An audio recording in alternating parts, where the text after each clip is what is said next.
안녕하십니까. 저는 오늘 행사 사회를 걷게 된 중동부 기반 여성들이 활동을 하고 있는 예능 친구들의 대표활동가 이선이라고 합니다. 반갑습니다. 여러분도 다 아시겠지만 오늘 이 자리는 오늘 9월 10일 한 2주 반 정도 남은 것 같아요. 운영 종료를 앞두고 있는 서울시 생활속 민주주의 학습 지원센터를 기념하는 자리입니다. 전국 최초의 민주시민교육 전담 기구였고요. 그리고 제가 아는 한 서울시 광역지원단체 중에서 아마 제일 작은 예산으로 운영되는 단체였던 것 같습니다. 그런데 이 단체가 센터가 어느 날, 저는 사실 이 센터가 문을 닫게 되는 것도 어떤 과정으로 닫게 되는지도 사실은 잘 모릅니다. 근데 어쨌든 닫게 되었습니다. 그래서 오늘 이 자리는 서울 생활속 민주주의 학습지원센터의 지난 활동을 살펴보고 센터 이후 서울시의 민주시민 교육은 어떻게 해야 하나 하는 걸 고민하는 자리입니다. 모쪼록 여기 오신 여러분들께서 위기를 기회로 만들어 주시기를 간절히 부탁드리고요. 그리고 오늘 행사를 시작하겠습니다. 그러면 오늘 인사 말씀을 이창구 운영위원장님께서 해주시겠습니다. 안녕하세요. 서울민주시민교육연찬에 참석해 주신 모두분께 감사드립니다. 서울시에서 위탁한 생활속 민주주의 학습지원센터 수탁기관인 진검다리교육공동체 상임이사를 맡고 있는 이창구입니다. 우리 사회는 민주화 관련해서 87 유월항쟁과 또 2016, 17년에 촛불혁명의 역사를 가진 세계사적 역사의 주인공들입니다. 전체적 민주주의는 어느 정도 자리를 잡았다고 하지만 여전히 민주주의를 훼손하려는 정치 권력에 대해서는 여전히 허약한 상황이고요. 일상 민주주의는 아주 빈곤한 상황에 있습니다. 박노자 교수는 6.8혁명을 거치지 못한 한국 사회가 사회 전반에 권위주의를 극복하지 못한 경험적 한계가 일상 민주주의에 뿌리 내리지 못하고 있는 원인으로 꼽긴 했는데요. 저는 서울시에서 펼쳐진 마을 공동체 사업 그리고 협치를 통해서 마을에서 소소한 민주주의 씨들이 민들레처럼 퍼지고 싹을 틔워 자라고 있음을 알고 있습니다. 아직은 정치적 환경으로 인해서 민주주의 척박한 토양에서 어렵게 자라지만 이제 곧 비옥한 대지에서 꽃피울 날이 곧 오리라는 확신을 합니다. 올 1월 달에 서울시장이 각종 마을과 시민활동의 예산들을 대폭 삭감하려고 할 때 오시민행동이라고 하는 마을에 뿌리내린 마을활동가를 중심으로 해서 시민사회가 거세게 오 시장의 조치에 대해서 강하게 항의를 했고 일정 부분 성과도 있었다라고 확인합니다. 센터가 오늘에 이르기까지 조례를 통해서 법적 토대를 만드시느라 수고하셨던 서윤기 전 서울시의원님, 또 일기센터 위원장이셨고 현재도 전국민신의 정책위원장으로 활동하시는 이용문 선생님, 또 2기의 선대를 요청할 때마다 생활속 민주주의 학습지원센터에 달려와 주신 성공대학교 사회과학연구소의 연구위원인 조천민 선생님, 그리고 서울민심의 모든 가족들 여기까지 오시느라 수고 많았습니다. 특히 2기 센터의 센터장을 맡아서 우리 센터가 해야 될 일상 민주주의를 강화하기 위해서 상당히 많은 애를 써주신 센터장님 고맙습니다. 이제 9월 10일 저희가 생활속 민주주의 학습지원센터는 막을 내리지만 그동안 우리가 우리 사회에서 뿌리내렸던 민주를 위한 그 시민 민주주의 많은 노력들은 다 뿌리로 퍼져 있어서 곧 다시 한번 기지개를 켜고 나갈 수 있는 날이 올 거라고 저는 확신합니다. 오늘 이 자리에서 앞으로의 우리의 서울 시민의 민주시민 교육이 나아가야 될 방향에 대한 지혜를 좀 모으고 우리가 그 지혜를 바탕으로 행동으로 함께할 수 있기를 희망합니다. 오늘 귀한 자리에 함께해 주신 모든 분들께 다시 한번 감사 인사 말씀드리겠습니다. 감사합니다. 임지순 현 서울시 생활속 민주적 센터장님께서 먼저 15분가량 해주시고 그 다음에 조용 조사를 해주시겠습니다. 네, 바쁜 시간 내서 정말 생업들이 있으실 텐데 그 생업들을 뒤로 하고 이 자리에 함께 해주셔서 진심으로 감사드립니다. 말씀 주신 것처럼 평가보다는 전망 중심으로 이 자리에서 논의들이 좀 있었으면 하는 개인적 바람이 있고요. 그래서 제 발제는 15분을 정확하게 지키려고 무척 애를 쓰겠습니다. 그래서 자료를 기반으로 해서 말씀을 드리겠고 이후에 더 논의가 필요하거나 아니면 질문이 있으신 경우들은 이후에 Q&A 시간들을 활용하겠습니다. 발표를 시작하겠습니다. 서울시 생활속 민주주의 학습 지원센터 2기 회거 재원입니다. 저희 센터 2기의 운영 중심으로 발표를 드리겠습니다.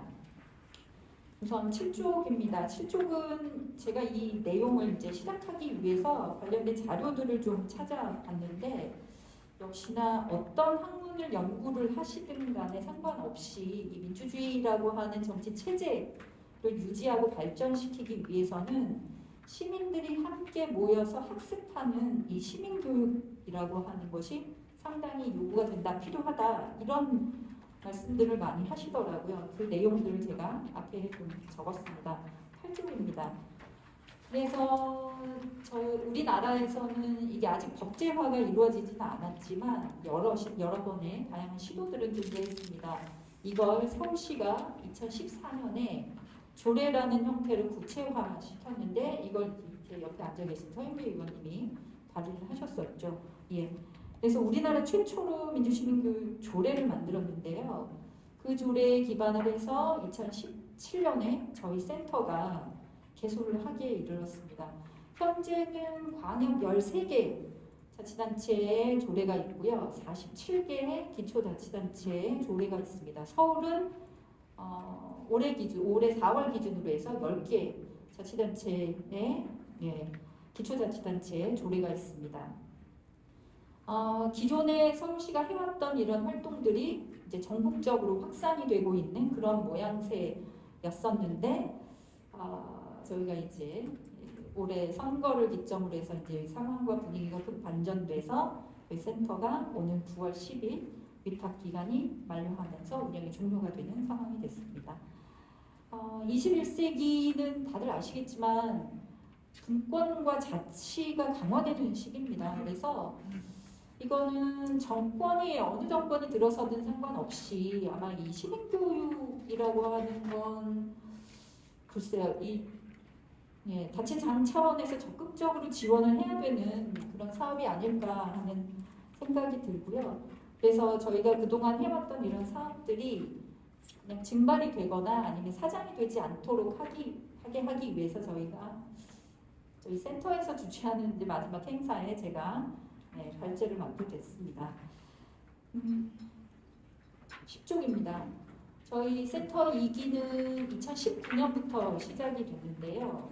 1기와 관련된 내용들은 저희가 2019년 4월에 한번 정리를 하는 그런 자리가 있었습니다. 그래서 관련된 자료 내용들은 그 자료를 참고를 해주시면 감사하겠습니다. 그래서 저는 2기를 중심으로 발표를 하겠습니다.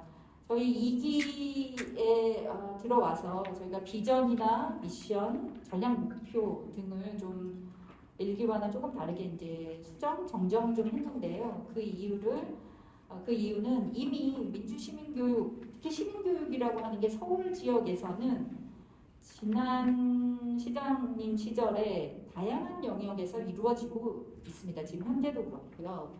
그러다 보니 민주시민교육이라고 하는 이 정체성을 좀 특화시키는 내용으로 저희가 센터 사업이나 내용들을 좀 구체화하기 위해서 조금 수정을 했습니다. 그래서 비전과 미션, 전략 목표 등은 10쪽에 있는 내용을 참고를 해주시면 감사하겠습니다.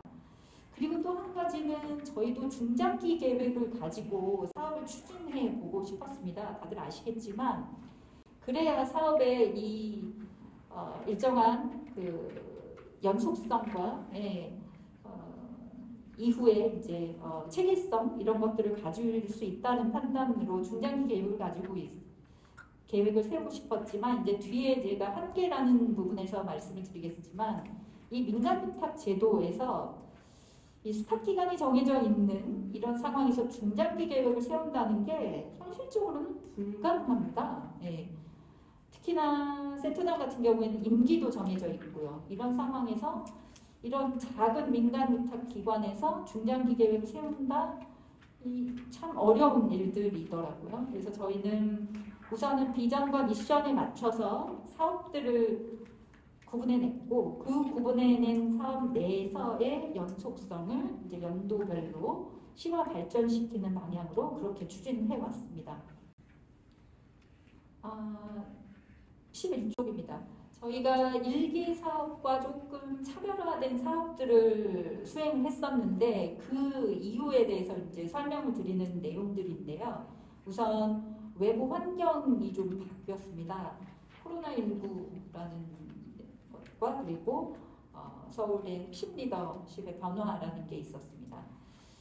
그래서 그 변화되는 내용 속에서 저희가 자체적으로 사업을 좀 기획해야 되는 그런 상황이 있어서 그 기획하는 사업들은 작년 서울시 민주시민교육 종합계획 PF에서 도출되었던 그런 사업 내용 그리고 저희 센터 자체에 작년에 2021년 자체 연구에서 나온 그런 계획에 따라서 저희가 그걸 근거로 해서 체계적으로 좀 사업을 구체화시켰습니다. 그리고 이런 외부적인 환경 변화와는 다르게 저희 센터 내부에서는 뭐 그렇게 운영은 변하지가 않았습니다. 그러니까 예산이며 인력 규모는 그대로였어서 저희가 그 한계들을 좀 극복해내기 위해서 이 사업 전략을 좀 마련했습니다. 그게 이제 11쪽에 제가 이제 밑줄 그어서 이제 말씀드리는 부분인데요. 첫 번째 사업 전략은 정책 지향성을 가지는 것. 이건 다른 타 시민교육과는 좀 차별성을 가진 만한 그러니까 민주시민교육이라고 하는 게 어떤 내용으로 실현되어야 하는지를 제가 이제 차별성을 이제 부각시키기 위해서 선택을 한 거고요. 두 번째는 연계성입니다. 저희 사업 내에 구성해 놓은 것들이 다 분절적으로 이루어지는 게 아니고 각각의 사업들이 서로 연계돼서 유기적으로 추진이 되도록 그렇게 했다는 말씀인 거고 셋째는 다양성입니다. 그러니까 민주주의의 가치를 다 포괄하는 것 내용적인 면에서는요. 그걸 그 이외에 이제 형식적인 면에서도 방식적인 면에서도 저희가 간접 지원 방식뿐만 아니고 직접 지원 방식에서도 다양하게 추진했습니다. 네 번째가 협력성으로 저희가 이 적은 예산으로 서울 전역을 포괄을 해야 하기 때문에 저희만의 힘으로는 불가능하다라는 생각이었고 그래서 서울 지역의 다양한 민주시민교육과 연계할 수 있는 민관 조직들과 업무 협약을 맺는다든가 아니면 사업 연계를 통해서 협력을 하면서 저희의 그 한계들, 예산과 인력의 한계들을 극복해 왔습니다. 시간이 벌써 반이 지났네요. 네.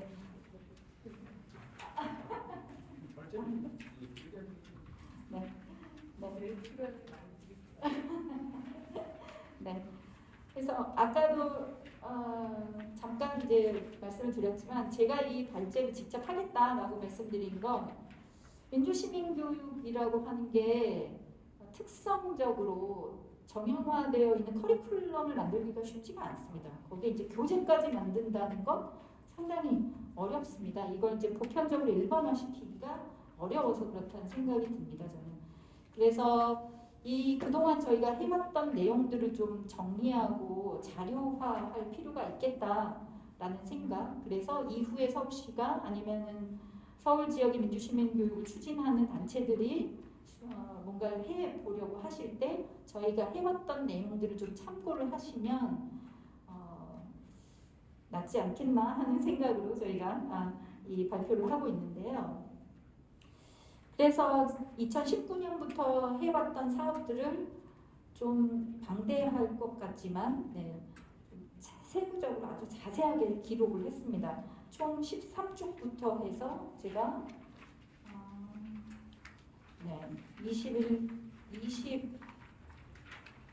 23쪽까지도 거의 이제 대부분은 저희가 어떤 사업들을 해왔는지를 설명을 드리고 있는데요. 중요한 것들만 짚고 말씀을 드리겠습니다. 우선 가장 먼저는 14쪽인데요. 2020년 저희 이 당시가 이제 코로나가 상당히 이제 확산이 돼서 물리적인 거리두기가 강력하게 진행이 되던 그런 때였습니다. 그래서 저희도 사업을 갑자기 좀 변경을 해야 되는 그런 상황이었어서 비대면 공론장인 디베이트 서울이라고 하는 이게 저희가 이전에 개헌운동을 할 때 정책 배틀이라는 프로그램들을 오프라인 공간에서 대면 공간에서 진행을 했었었는데요. 이걸 저희가 비대면으로 전면 전환을 해서 실행을 해봤습니다. 당시에 우리 사회의 가장 뜨거운 이슈였던 부동산 문제를 가지고 부동산 문제를 공급 확대로 해결할 것인지 아니면 보유세 강화로 해결할 것인지를 시민 배심단들에게 전문가들이 설명하시도록 그런 내용으로 이제 구성을 했는데 전문가들께서는 오히려 이 프로그램에 참여하시기 상당히 좀 부담스러워 하시더라고요. 시민들을 직접 상대해서 설명하시는 것들은 전문가들께도 좀 부담스러우셨던 모양이었습니다. 그런데 시민들에게는 관심이 상당히 있었습니다. 그래서 짧은 기간 동안 저희가 모집을 했는데 실제 모집 인원의 한 4배 정도가 지원을 하셨어요. 그래서 저희가 연령별 그리고 뭐 성별 이런 구분들을 좀 해서 60명 정도의 시민 배심단을 모았고요. 그래서 온라인으로 수기 과정, 모둠 토론을 하는 수기 과정을 거쳐서 최종적으로 선택하시는 본인이 실제 정책 그 담당자라고 하면 어떤 그 제도를 선택할지를 배심단이 이제 선택하시는 걸로 그렇게 실행을 해봤습니다. 상당히 참여자들의 만족도가 높았고요. 그리고 재미있게 유익하게 체험할 수 있는 그런 프로그램으로 평가를 받았습니다. 두 번째는 시민 대화 모임이라고 하는 이후에는 이제 시민참이라고 하는 프로그램인데요. 이 프로그램도 실행을 해봤습니다. 3인 이상이 공공의 주제로 토론이나 실천 활동의 모임을 가지면 저희가 모임비를 지원을 해드립니다. 한 모임당 최대 5만 원이었고요. 그래서 센터는 정해져 있는 틀은 전혀 없습니다. 플랫폼만 지원을 해드리는 거고 주제나 활동 방식이나 교육 내용, 학습, 실천 활동 이런 것들을 전부 다 참여 시민들이 결정하시도록 그렇게 만들었습니다. 민주시민교육의 진입 장벽을 낮췄고 시민 누구나 원하는 시간대 자유로운 방식으로 활용해 보실 수 있도록 하는 프로그램이었는데 여기에는 기재되어 있지 않습니다만 이게 예산 낭비일 수 있다라는 지적들, 특히 행정에서는 이 부분에 있어서의 상당한 우려와 염려가 있었습니다. 하지만 그럼에도 불구하고 저희 이 프로그램은 경기도의 민주시민교육을 지원하는 기관에서도 그 자치단체에 맞게 적절하게 활용을 해서 이용을 하고 계세요. 그래서 이건 제가 뒤에도 기재를 했습니다만 사회적 약자들, 그러니까 정해져 있는 틀에 일정하게 참여하시기 어려운 분들께 활용해 보실 수 있을 만한 그런 프로그램이지 않을까라는 생각이 듭니다. 2021년은 그 다음 쪽입니다. 2021년은 2020년의 사업들을 좀 더 이제 심화 발전시켰습니다. 그래서 시민대화 모임을 실행을 해보고 이 내용에 그러니까 사회적 약자들을 직접 참여하실 수 있도록 저희가 좀 적극적으로 안내들을 해봤습니다. 근데 생각보다 쉽진 않더라고요. 네. 그 이유들을 이제 제 나름대로 한 5가지 정도로 생각을 해봤는데 첫 번째 이제 전면 비대면이라고 하는 게 사회적 약자층에는 쉽지 않은 틀이더라고요. 네. 이걸 활용하시는 방법이 누군가의 도움이 없으면 어려운 상황이었고 그 다음에 서울시가 이게 이제 예산 낭비라는 지적이 있을 수 있다라는 염려로 인해서 계속해서 수정을 요구하셨어요. 이렇게나 저렇게나 중간에 따로 진행하면서. 그러다 보니 이제 좀 운영하는 저희 입장이나 아니면 참여하시는 시민들에게서도 좀 혼란스러움이 있었습니다. 그리고 개편된 온라인 플랫폼에도 조금 저희가 보기에 좀 어려운 지점이 있었지 않았나라는 생각이 있었습니다. 그리고 21년도에도 공론 활성화 지원 사업으로 저희가 이제 디베이트 서울과 유사한 프로그램으로 도심제조 노동자의 노동 현장 실태와 과제를 주제로 온라인에 공론장을 했었고요. 그 다음에 반려동물 매매 금지의 찬반을 묻는 공론장도 실행을 해봤습니다. 관심들이 상당히 많으셨고요. 참여하는 시민들께서 이에 당사자뿐만 아니고 관계자 그리고 이 주제에 대해서 그러니까 관심 있는 시민들이 그러니까 수동적으로 관련된 내용을 이렇게 수용하는 그런 입장이 아니고 적극적으로 일정하게 의견을 좀 개진하거나 아니면 나눠볼 수 있는 그런 장을 만들어 드렸었던 건 아닌가라는 생각이 있었습니다. 그리고 저희가 이제 2021년 사업 중에서 이제 정책 중심 참여형 민주시민 교육 과정을 개발했었는데 그 내용에 대한 나름의 평가와 의미를 17쪽에 기록을 했습니다. 18쪽입니다. 작년에 수행했던 사업 중에서 저희가 꼭 말씀드리고 싶었던 거는 이 주민자치위원들과 함께 했던 이 프로그램이었습니다. 이 프로그램 자체에 상당히 많은 공력이 들어갔는데요. 실제로 사업을 세팅하는 데에도 한 2달 정도 소요가 들었고 그리고 이 프로그램을 실행하는 것에도 9월부터 11월까지 매주 2시간씩 2시간, 3시간씩이요. 시간이 참 많이 들었습니다. 그런데 그럼에도 불구하고 의미는 상당히 있었다라는 생각이 듭니다. 그 내용이 현재도 주민자치위원들을 위한 교육 프로그램이 존재하죠. 있습니다. 그런데 기능적이거나 이론적인 교육으로 저는 좀 한정되어 있는 게 아닌가라는 생각이 듭니다. 성인들을 중심으로 하는 교육에서는 이 이론적, 기능적 교육으로는 좀 한계가 많다고 생각이 듭니다.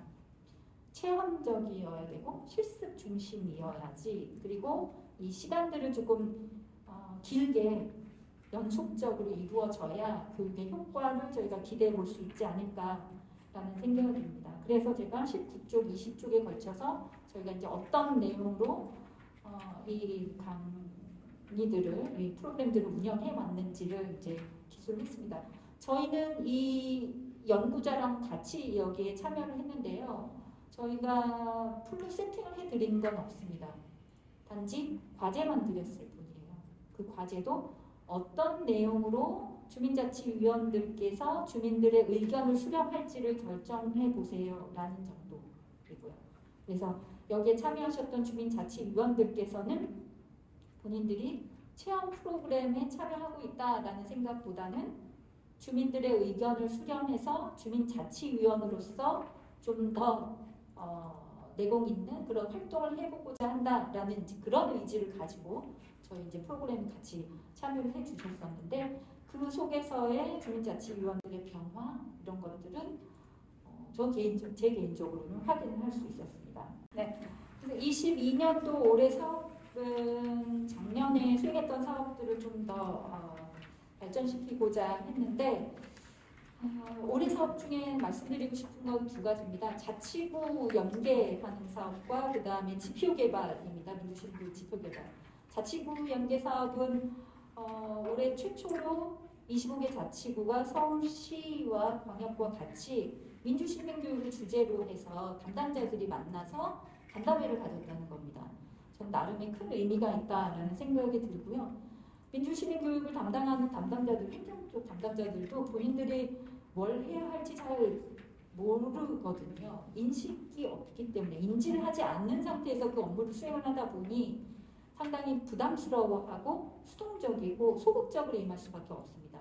이걸 변화시킬 수 있을 만한 그런 계기들을 만들어줘야 된다라는 생각이 들고 그런 것들을 저희와 같은 광역지원센터들이 맡아야 한다라는 생각이 듭니다. 그리고 지표 개발에도 상당히 심혈을 기울였습니다. 참여하는 시민이 변화를 스스로 확인할 수 있도록 할 것, 그리고 그걸 기반으로 해서 시민 교육이 실제로 서울의 민주주의를 변화시키고 있는지를 좀 객관적이고 경량적으로 확인할 수 있도록 할 것. 이런 이제 취지를 가지고 실행을 했습니다. 그래서 오늘 막 지금 따끈따끈하게 나와서 저희가 뒤쪽에 그 자료를 만들어 놨습니다. 궁금하시면 확인을 해 주시길 바랍니다. 성과 한계입니다. 이게 가장 중요한 핵심인데 각종 빨리 말씀드리겠습니다. 저희 센터는 일상 속의 민주주의 학습을 체험하실 수 있도록 지원을 하려고 노력을 했습니다. 그래서 참여 시민의 요구와 눈높이에 맞추고자 센터의 독자 기획을 지향했습니다. 그러다 보니 체계화되어 있지 않은 상태라 처음에는 좀 다소 모호한 그런 상황이 연출되기도 했지만 결과적으로 보면 참여자, 기획자들 간의 네트워크가 좀 더 돈독해지고 참여 시민들의 만족도를 좀 높일 수 있었다라는 생각이 듭니다. 그리고 자치구와 연계가 된 것, 이후에도 자치구랑 뭔가 구체적인 사업들을 좀 추진해 볼 수 있는 상황에서 저희 센터가 마무리가 되게 돼서 참 안타깝다라는 말씀으로 내용이 있습니다. 그리고 저희 한계입니다. 저희가 사무위탁이라는 형태로 지금 이 사업을 수행을 하고 있는데요. 이게 생각보다 제한들이 많습니다. 예를 들면 이게 조례에 근거를 해서 이 체계가 이루어졌다면 뭐 이런 형태로도 사업 수행이 가능할 수도 있었을 텐데 현재는 그런 상태가 아니었습니다. 예를 들면 민주시민교육 종합계획도 아직까지는 확정된 게 없어요. 서울시. 그래서 위탁을 하는 게 사무여야 되는데 위탁한 사무가 존재하지 않는 거죠. 그래서 이 기에서는 그 사무 자체도 저희에게 기획을 해서 제안을 하라라고 이제 서울시에서 요구를 하시는데 저희가 시민사회 요구, 시민들의 요구를 받아서 사업을 기획을 해서 제안을 하면 이걸 서울시가 승인을 해요. 그리고 사업 과정에서도 일일이 관여를 하시고요. 그래서 이 체계 자체가 지금 현재는 좀 난맥적인 그런 상황이어서 이 체계를 좀 재구조할 필요가 있다. 이런 말씀입니다. 그리고 사업의 한계도 있습니다. 저희 민주시민교육은 타 시민교육과는 다르게 시민들이 직접적으로 의회나 아니면 행정에 일정 정도의 요구와 아니면 의견을 개진할 수 있는 능력을 기르시도록 저희가 지원을 해야 되는데 그러려고 하면 의정학교 그리고 뭐 정보공개청구, 행정이 권한 행사와 업무 수행을 적정하게 하고 있는지를 확인하고 체크할 수 있는 그런 능력을 기르실 수 있는 프로그램들이 저희 내에 존재를 했어야 되거든요. 근데 이런 사업들을 저희가 설계를 할 수가 없습니다. 지금 현재 구조로는 그렇습니다. 네, 서울시의 승인을 받아야 하기 때문에. 그래서 민간 위탁으로는 한계가 있어서 이거 이제 다른 형태의 민주시민교육 지원 체계들이 만들어져야 되지 않을까라는 생각입니다. 네, 이상으로 발표 마치겠습니다.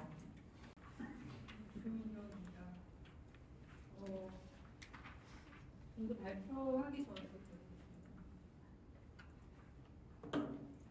발표하기 전에 여기 상근자가 뭐 해주신지 네 분 중에 그 행정일만 담당하시는 분 한 분인가요? 아니면 별도로 계시나요? 저는 지난번에 얘기 듣고 사실 세 분이 이 정도 일을 해놨다, 아니, 네 분이 이 정도 일을 해놨다는 거에 대해서 상당히 좀 놀라웠고 늘 참여자 아카데미 미팅하면서 우리 모두 다 세 명인데 세 명이 거의 온갖 강좌 뭐 40개, 50개 이렇게 운영하는 거 보면서 다른 데서 저희 이렇게 벤치마킹 방식으로 오신 분들이 어떻게 세 명이 이런 걸 하냐고 그런 얘기 들을 때마다 뿌듯하기도 하고 참 답답하기도 하고 그런 생각이 들었는데 여기 활동하시는 분들 참 열심히 하신 거에 대해서 다시 한번 응원을 해드리고 싶은데 지금 참 답답합니다. 네, 저는 민주시민교육의 독립성, 자립성, 중립성에 대한 질문이라는 제목으로 발표를 할 거고요. 이 과정에서 이제 정부와 시민교육 NGO의 관계가 어떻게 되어야 되는가 이 고민 또는 질문을 좀 여러분과 나누고 싶습니다. 처음에 저는 이제 그 민주시민교육 지원 조례가 제정이 되고 나서 생활 속 민주주의 학습 지원센터가 문을 열기 직전까지 그 민주시민교육자문위원회에 참여를 했고 그 과정에서 이제 어떤 방식의 센터를 만들 거냐에 대한 논의가 상당히 열되었는데 그때 위탁기관으로 결정할 수밖에 없었고 그리고 또 명칭에 대한 고민도 그 굉장히 고민의 과정에서 이게 결정이 된 거였어요. 자세한 내용은 제가 시간 관계상 그냥 넘어가겠는데 일단 그 예산 어쨌든 결정되어 있는 예산 속에서 가능한 정도의 지원센터를 어떻게 할 것인가 이런 부분 얘기하면서 이제 거의 그렇게 합의할 수밖에 없었던 그런 과정이 있었습니다. 자세한 내용이 있다가 서승기 선생님께서도 말씀해 주시면 좋을 것 같고요.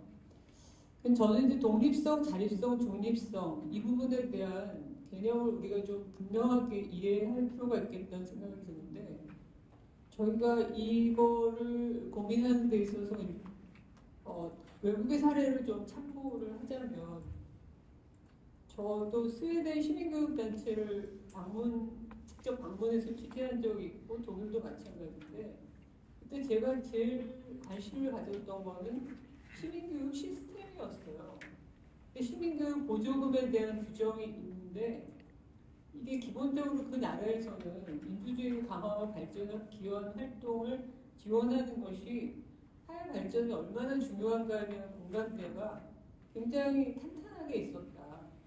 정부가 재정 지원을 하지만 교육에 대해서 정부가 통제하지 않고 다양한 NGO 부분과의 강력한 유대감으로 사회 변화를 주도한다는 그 부분이 좀 주목되었는데 그때 이제 그 스웨덴 같은 경우는 특히나 평생교육, 예술교육, 통일교육, 그러니까 우리로 치면 다문화교육 이런 것들이 이런 그 성인교육과 민주주의 교육이 별로 구분되지 않고 그러니까 우리나라는 평생교육 지원법은 있어서 평생교육 센터들이 굉장히 전국에 많고 건물이라든지 일하시는 인력이라든지 뭐 여러 부분에서 제도적으로 지원이 되고 있는데 그 부분에 민주주의의 어떤 원칙이 굉장히 잘 구현되고 있다는 거죠. 우리나라는 그런 것이 어떤 평생교육이나 성인교육과 민주주의 교육이 따로 놀고 있는 그 현실에 대해서 고민하면서 또 한쪽에서는 이제 민주시민교육이 중요하다라고 생각하고 민주주의 교육을 또 강조할 수밖에 없는 그런 상황에 대해서 좀 고민을 해봐야 되지 않을까. 근데 이제 어쨌든 아까 말씀드린 것처럼 시민교육이 민주주의와 사회발전에 힘이라는 공감대가 강력하지 않은 이제 우리나라 그것은 곧 우리 사회 민주주의 수준이고 역량이잖아요. 그럼 그 기준에 대한 사회적 합의를 우리가 어떻게 이끌어낼 것인가에 대한 질문을 한번 함께 던져 볼 수 있을 것 같습니다. 독일 같은 경우도 독일에서는 이제 독일 연방정치교육원이 내무부 산하의 국가기관인데 그 국가기관에서 각 정치재단이 실시하는 정치교육에 대해서 이제 연방 예산에서 책정을 해갖고 그 지원을 하는 거죠. 각 정당 의석수 비율대로 지원을 하는데 여기에서 중요한 거는 그 시기 집권 정당이나 연방정치교육원장의 정치적 입장과 성향이 정치교육을 좌우하지 않는다는 것. 저는 이게 우리가 그 교육의 중립성에 대해서 잘못 알고 있는 것이 교육의 중립성은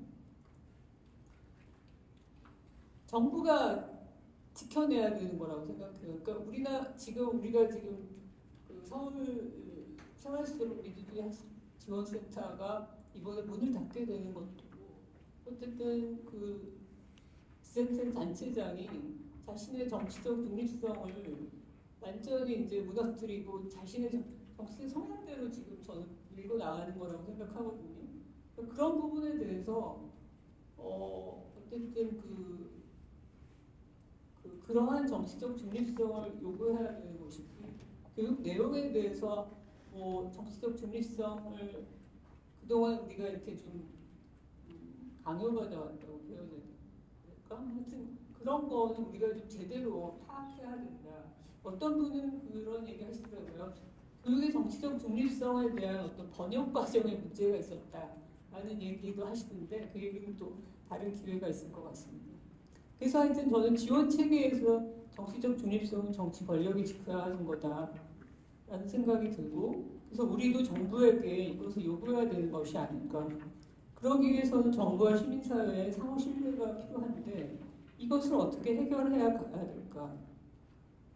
근데 그 과정에서 이제 지금 민주시민교육 지원 법안이 2020년 11월에 이렇게 제출되어 있는데 이 법안 통과를 기다리고만 있을 수는 없다. 정부 지원과 별도로 시민교육을 운영할 수 있는 시민사회 자체의 능력이 필요한데 이를 위해서 우리가 무엇을 해야 할까라는 그런 고민을 지금 현 시점이 던져주고 있다고 생각합니다. 그리고 저는 그 민주시민교육에 대해서 이 자리에서 또 계속 우리가 함께 고민할 것이니까 좀 나누고 싶은 고민의 주제는 왜 우리나라는 민주시민교육이라는 단어를 쓰고 있을까? 아까 이제 시민의 정책 교육에 대해서 많이 말씀을 하셨는데 그런 부분도 사실 정치교육이라는 말로 접근할 수도 있는데 왜 우리는 민주시민교육이라는 말을 사용하고 있으니까 그 역사성에 대해서도 한번 고민을 봐야 되지 않을까라는 생각이 들어요. 그래서 정치와 정책에 대한 시민들의 참여를 통해서 스스로 참여했던 그 효능감을 느낄 수 있게 하는 그런 교육이 필요한데 시민들에게 사실 지속적인 자발성 기대하기가 쉽지 않거든요. 그렇다면 이제 그것을 위해서 어떤 시스템을 디자인해야 될 것인가 이런 고민을 해야 하고 저는 이제 센터 활동에서 가장 주목했던 것이 정책 중심 참여형 민주시민교육과정 개발. 이거는 사실 제가 참여대 아카데미 루틴하면서도 부동산 문제라든지 또 기후위기 문제라든지 여러 가지 현실적인 그런 시민들이 삶에 필요한 정책에 대해서 교육기획을 많이 해봤는데 그런 것을 계속 끌고 가기가 사실 어려웠어요. 그러니까 어려웠던 게 관심 있는 사람이라 하더라도 그걸 내 돈 내고 저희는 거의 다 돈을 내고 오거든요. 이렇게 무료라든지 뭐 그런 게 아니니까 돈을 내고 시간 내고 이렇게 해서 지속적으로 참여할 수 있는 그거를 만들기 너무 어려웠기 때문에 이거를 제도적으로 확보된 예산을 가지고 할 수밖에 없는데 이런 것이 없어진다면 이 문제는 또 어떻게 해결할 것인가. 그래서 저는 시민교육 자생력을 위한 새로운 상상을 할 때 우리가 이제 네트워크와 시스템으로 가야 되는데 사실 독일이나 스웨덴 갔을 때 제가 느꼈던 건 교육 내용으로 치면 저희가 별로 꿀릴 게 없습니다. 아니 사실 뭐 발표를 막 하는데 듣고 있으면 저것도 우리가 한 건데 저것도 우리가 한 건데 별거 없어요. 죄송합니다. 그렇게 말하면 안 되는데 그러니까 뭐 대단하다. 저것도 너무 좋다. 이거보다는 저는 시스템이고 지원 체계였거든요. 근데 그게 이제 자꾸 이렇게 불안정하고 흔들리는 상황에서 어떻게 할 건가. 그래서 이 자립성과 독립성을 위해서 이런 지자체나 보조금과 구별되는 안정적인 시민교육 지원 체계를 어떻게 만들어낼 것인가라는 그런 질문은 또 우리에게 제기된다고 생각합니다. 그리고 이제 저는 제가 활동했던 것뿐만 아니라 이번에 센터에서 이렇게 발표하시는 걸 보면서 이 교육 자료와 교육 경험을 우리가 어떻게 체계화하고 전달하고 있는가에 대한 그 고민을 좀 함께 해야 되지 않을까라는 생각이 들었어요. 그래서 제가 계속 이제 우지수 선생님한테 책을 써라, 뭐라 하는지 계속 말씀드리는데 하여튼 그 경험에 대해서 정말 저도 이렇게 청년대 아카데미 입장으로 저는 후기를 굉장히 체계적으로 보이지만 그것이 1, 2년 차 가면 그걸 찾기도 어렵고 그게 의미 있는 경험으로서 전수되기 위한 그런 시스템은 굉장히 또 부족하거든요. 그 부분도 우리가 좀 숙제로 생각해야 된다. 이제 나가는 부분으로 제가 말씀 몇 마디는 드리도록 하겠습니다. 저는 일단 우리는 이제 2022년 현재의 수준을 보고 있는 거예요. 우리의 사회적 합의 수준을. 이걸 어떻게 개선해 갈 것인가 하는데 사실 밀고 가는 힘과 후퇴하는 힘 사이에서 그래도 만들었던 작은 진전을 소중하게 생각하면서 그 싹을 키워나가자. 그리고 두 번째로는 지금은 명백한 후퇴 상황에 있으면 앞으로 전진의 국면이 올 것이다. 그때 또 완전히 제로 베이스에서 출발해서는 안 되고 이 경험 토대로 어떻게 다시 시작할 것인가를 우리는 지금도 고민해야 된다는 생각이 들고 그리고 이제 저는 그 5년의 위탁 과정이 헛되게 되지 않으려면 그동안의 세대를 받았던 시민들이 더욱 필요성을 절감해서 이 대중적인 법제적 운동을 어떻게 해나갈 수 있을 것인가 그분들도 하나의 주체로서 중요한 주체로서 참여할 수 있는 방법을 고민해 봤으면 좋겠다. 그리고 이제 서울시 평생교육국이 앞으로 이 분야의 일을 어떻게 하는지 저는 적극적인 시민들이 지켜보고 촉구하고 목소리를 내야 된다고 생각하고요. 그 길을 어떻게 만들어갈 것인가가 우리 숙제라고 생각합니다. 이 모든 과정이 중요한 연구 주제고 시민교육 연구자들이 현장과 결합해서 활발한 성과를 낼 수 있도록 하는 노력이 필요하다라고 생각합니다. 중요한 거는 지속적인 실행을 위한 브랜드 확보인데 지금 저희가 보고 있잖아요. 5년 하고 문 닫는 거. 저는 이제 항상 생각하는 게 제가 교육기획을 할 때도 많이 고민했던 하고 좀 배우려고 했던 자세가 뭐냐면 청계천 공부상가 조그만 그 나사 전방 하나도 비가 오나 눈이 오나 문을 엽니다.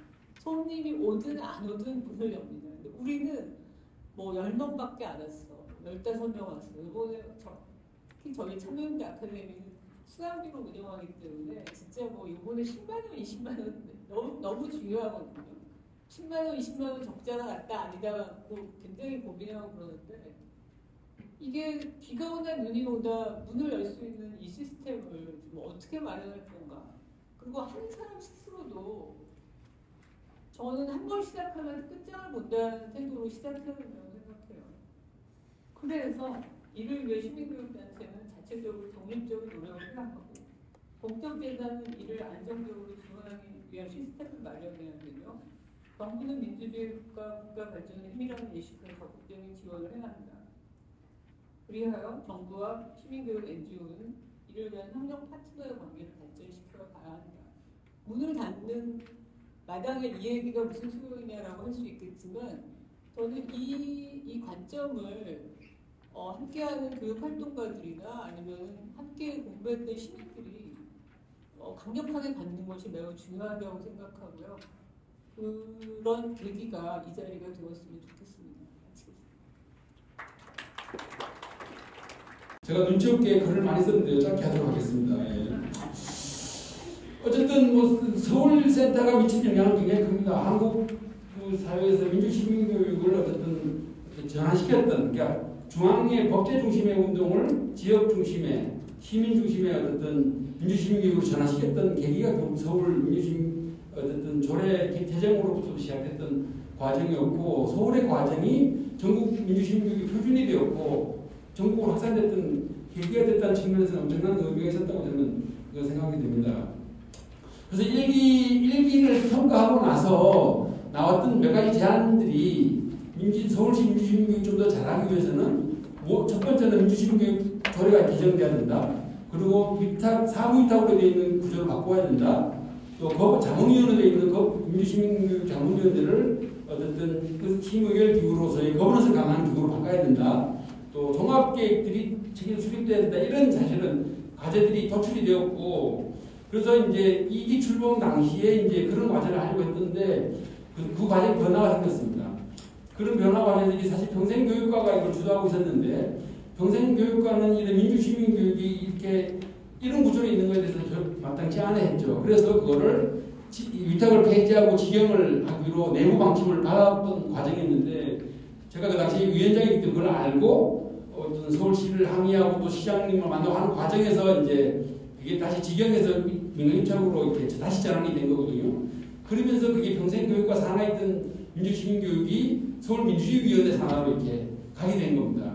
근데 이 서울민주주의위원회로 가는 의미가 어떤 의미냐면 단순하게 평생교육이 일부로서의 민주시민교육이 아니라 서울민주주의위원회를 보시면 아시겠지만 민주주의과 참여예산과 그다음에 육직과 마을공동체과 소위 말해서 우리가 민주시민교육이 다뤄야 될 핵심 이슈들 민주주의와 참여, 수비, 공론 또 협치 이런 것들을 사실은 뒷받침할 수 있는 교육으로서의 민주시민교육 이게 위상으로 새롭게 재편되는 과정이었거든요. 그러니까 사실은 이전에 평생교육 산하에서 민주시민교육과 민주주의위원회로서의 민주시민교육은 완전히 다른 차원의 접근이 이루어졌던 과정이었거든요. 그래서 새로운 어떤 시도와 비전을 갖고 이제 추진해왔던 과정이었던 것 같습니다. 그래서 그때 이제 서울시 민주시민교육 종합계획을 수립하기로 했고 그 종합계획을 통해서 그런 새로운 비전을 담으려고 해왔던 과정이 있었던 것 같는데 생각보다 잘 안 됐습니다. 결과론적으로는 잘 안 됐던 것 같아요. 왜 그러냐면 그게 물론 이제 가장 크게는 이제 시장님이 교체되는 과정에서 가장 큰 문제가 발생했고 또 개인적 아쉬움이라면 우리 서영규위원님 계시는데 1기 끝나고 이제 그 조례 개정 과정에서 우리 서영규 위원님이 서울민주시민교육원을 설립한다고 의원님이 사실은 주장하셨고 조례안을 발의하셨어요. 그 당시에 저는 먼저 1차로 조례 개정한 다음에 2차로 교육으로 하자고 하셨는데 어쨌든 지금이 아니면 시간이 없다. 그래서 하자고 했는데 결과론적으로 이게 좀 조례가 개정되지 못하고 민주시민교육원도 안 됐던 과정이 됐던 과정이 있었고 종합계획도 수립은 만들어졌습니다. 그러니까 용역이 만들어졌고 그 TF팀을 구성해서 종합안이 만들어졌어요. 근데 시장이 교체되면서 어쨌든 그게 최초 사인이 되지 않으면서 지금 서울시 내에는 종합계획이 없는 거예요, 지금. 그러니까 이런 과정이 있었는데 제가 이 과정 말씀드린 이유는 뭐냐면 이 과정을 우리가 서울 민주시민교육 네트워크나 시민사회가 조금 적극적으로 움직였다면 이것 좀 만들 수 있지 않았을까? 라고 하는 아쉬움들이 굉장히 남는 거예요. 결국은 뭐냐면 지금 센터가 이제 없어지는 상황이긴 하지만 결국 이 위기 문제를 풀어가는 힘든 경우 어디 있을까라고 하는 고민을 놓고 보면 결국 민주시민교육 네트워크에 있는 거 아닌가 싶은 생각이 드는 거예요. 그래서 이 과정상에 있어서 우리가 좀 더 이런 시민사회 내부의 그런 역동성과 조금 주도성들을 좀 더 우리가 잘 보장하고 만들어 왔다면 지금 좀 달라지지 않았을까 하는 아쉬움이 좀 있었다고 좀 말씀드리고 싶고요. 지금 이 평가를 하면서는 굉장히 저는 활동을 잘했다고 생각합니다. 현 단계 제가 민주시민교육원님 크게는 20년 됐다고 그러고 본격적으로 한 건 한 10년 됐다고 얘기하는데요.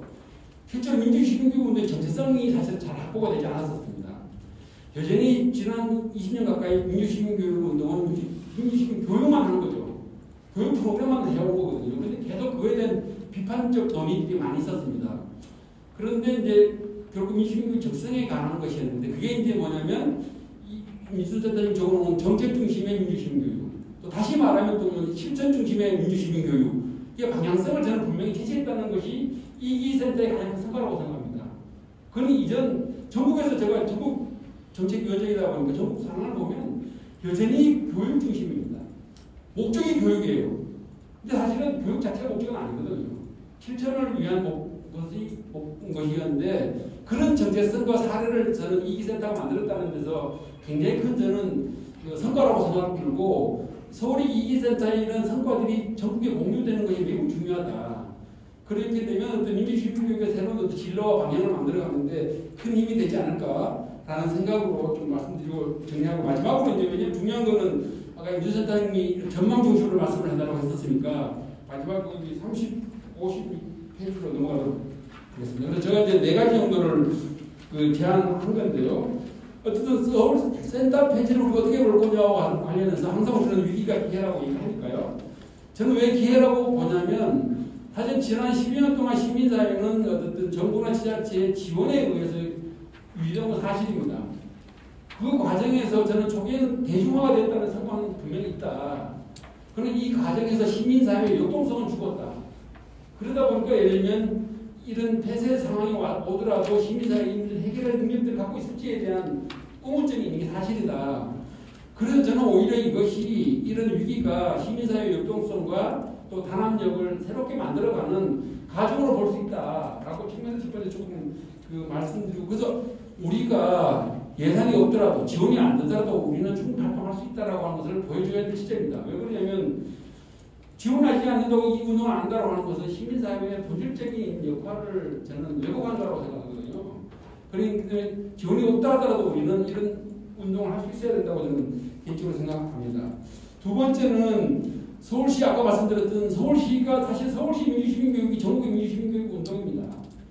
그리고 서울시 민주시민교육 운동이 전국 민주시민보다 한 단계 앞서 있는 것도 사실입니다. 그래서 저는 서울 민주시민교육의 지난 짧게는 뭐 5년이지만 길게는 10년의 역사를 정리를 잘하는 게 중요하다. 근데 왜 그러냐면 서울센터뿐만 아니라 다른 영역에서도 지금 다 센터들이 없어지는 추세에 있기 때문에 지난 10년의 성과들이 사장될 가능성이 굉장히 많습니다.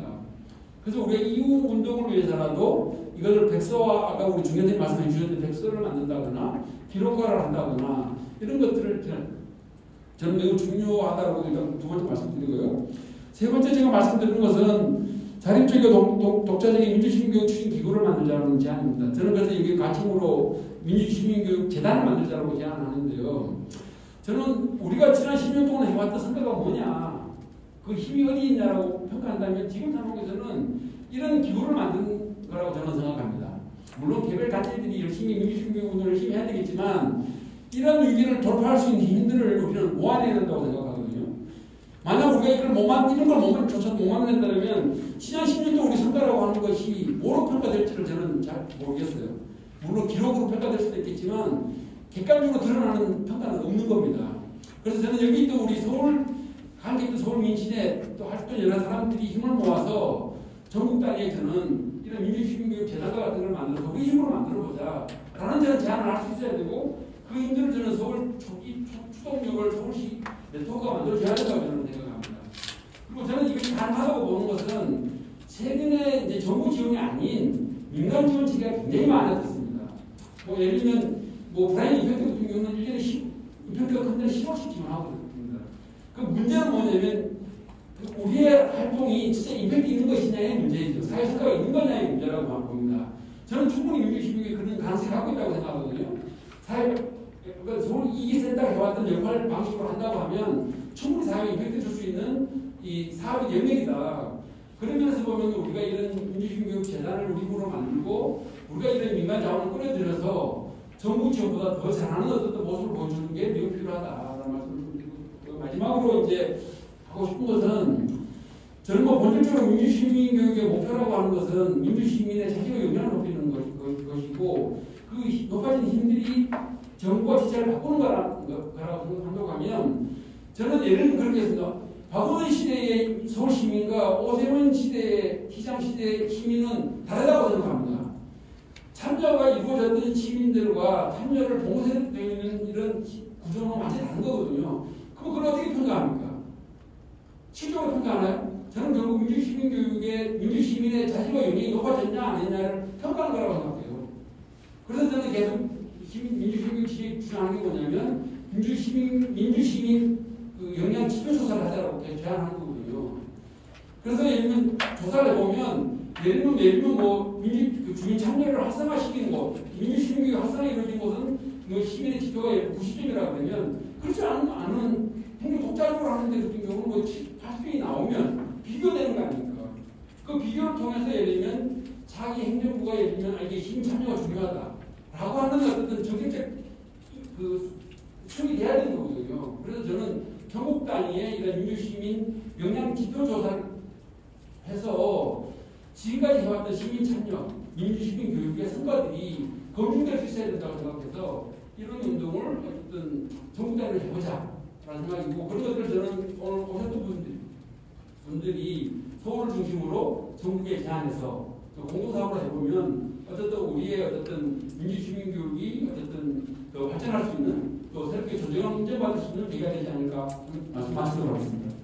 네. 이제 제대로 좀 자리 잡고 주민자치위원회 교육도 하고 시민의 지표도 좀 제가 이렇게 살짝 봤는데 초보 단계라도 만들어내고 그다음에 자치구 사업들도 확장해내고 좀 자리를 잡아가는데 그만두라고 하니까 마음이 너무 아픕니다. 작년 예결위 때 이 예산을 지키려고 무척 애를 썼는데요. 하여튼 이 선거가 중요하다.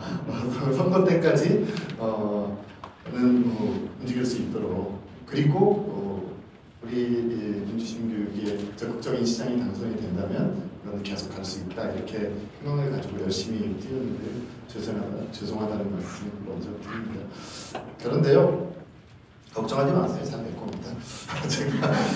제가 민주시민교육 조례를 만들었었던 에피소드를 여러분들 들으신 분도 계시고 처음 오늘 얘기하면 듣는 분도 계실 텐데요.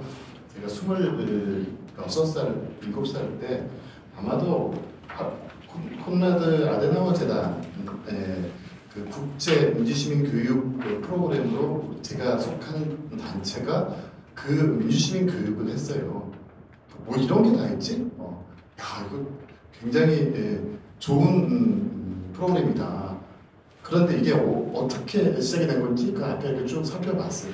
그 취지가 민주시민 교육을 양성하기 위해서 독일에서 그 재단이 한국의 진보 콘라드 재단은 보수 정당의 재단입니다. 에버트 재단은 사회민주당 재단인데 이 보수 재단에서 한국의 진보적인 청년단체에 돈을 지원해서 프로그램을 운영했던 이게 뭐지? 그게 한 20년도 넘게 그 전에 심어졌던 씨앗이 2014년, 15년에 민주시민교육 조례의 발의로 이어진 겁니다. 법이 이제 여러 번 발의되고 안 되고 하는 과정을 제가 다 스터디하고 발의를 했는데 여러분들한테 제가 상의도 못하고 그냥 제가 자료를 찾아서 제가 발의를 했었습니다. 그 다음에 조례가 발의가 됐는데 운영이 안 돼요. 박원순 시장님이었음에도 불구하고 운영이 안 되는 겁니다.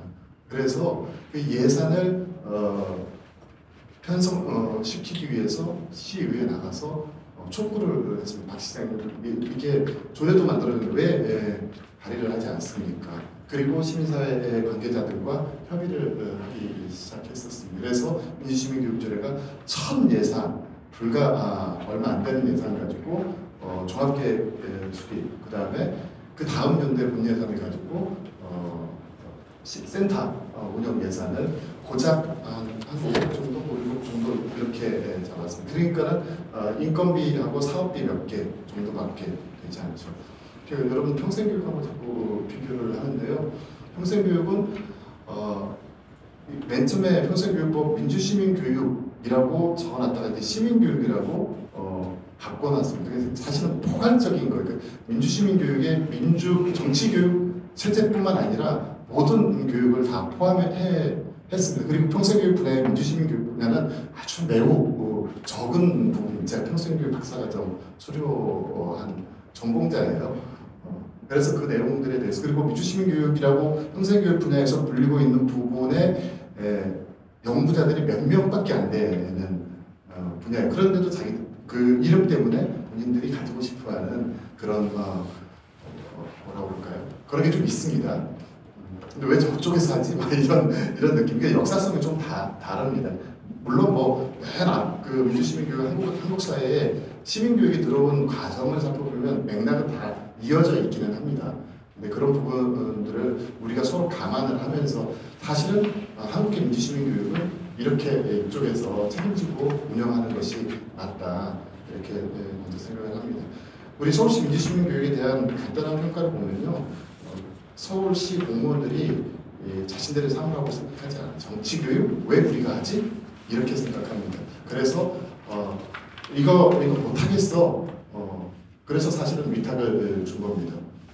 그리고 난 다음에 고작 그 예산을 5억 정도, 6억 정도 줘놓고 행정이 평가하는 평가 기준으로 이 센터 운영을 평가하니까 굉장히 낮은 점수가 나올 수밖에 없는 그런 구조였습니다.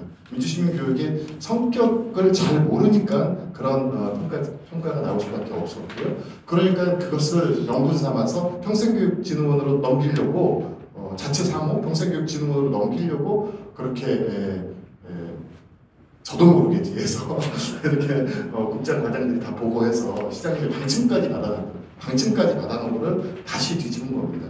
시장님한테 이렇게 해서는 안 된다 해가지고 다시 운영을 할 수 있게 만들어 놨었던 겁니다. 이것은 바로 서울시가 이 민주시민교육에 대한 이해가 너무 적다. 간부들도 그렇고 현직 실무자들도 그렇습니다. 그래서 최근에 평생교육국장이 2021년 11월 달에 어떻게 이런 사업이 있지? 지금 평생교육국장이 그런 말씀을 해요. 행정에서 시민들을 상대로 하나의 민주시민교육을 한다는 것이 지금 시점 과연 적절한 교육이냐 하는 측면에서 근본적인 의문이 있다. 이렇게 얘기를 해요. 지금 그 사람이 현재 국장인 겁니다. 사업 자체의 존폐에도 고려하겠다. 이렇게 얘기를 하고 이거는 평생교육진흥이나 평생교육진흥원이나 이런 것하고 통합하는 게 낫지 않겠느냐 이렇게 얘기를 합니다. 그 민주시민교육에 대한 오해도 있고 또 부지 어떤 사업 운영 자체에 대한 부지도 있습니다. 예를 들어서 아까 다른 교육단체들한테 보조금을 준다. 왜냐하면 시민들 주도의 민주시민교육을 만들기 위해서 제한 사업이 있으면 거기에 사업할 수 있는 돈을 지원을 했던 것을 가지고 이렇게 얘기를 해요. 그리고 시민들 대학 모임에 지원하는 것 이런 것들이 실효성이 떨어지거나 이런 것들은 다른 방식으로 할 수 있는 것 아니면 이런 걸 줄이겠다라는 답변을 2021년 11월 행정사무감사에서 이런 예산심사 행정사무감사에서 이런 말을 합니다.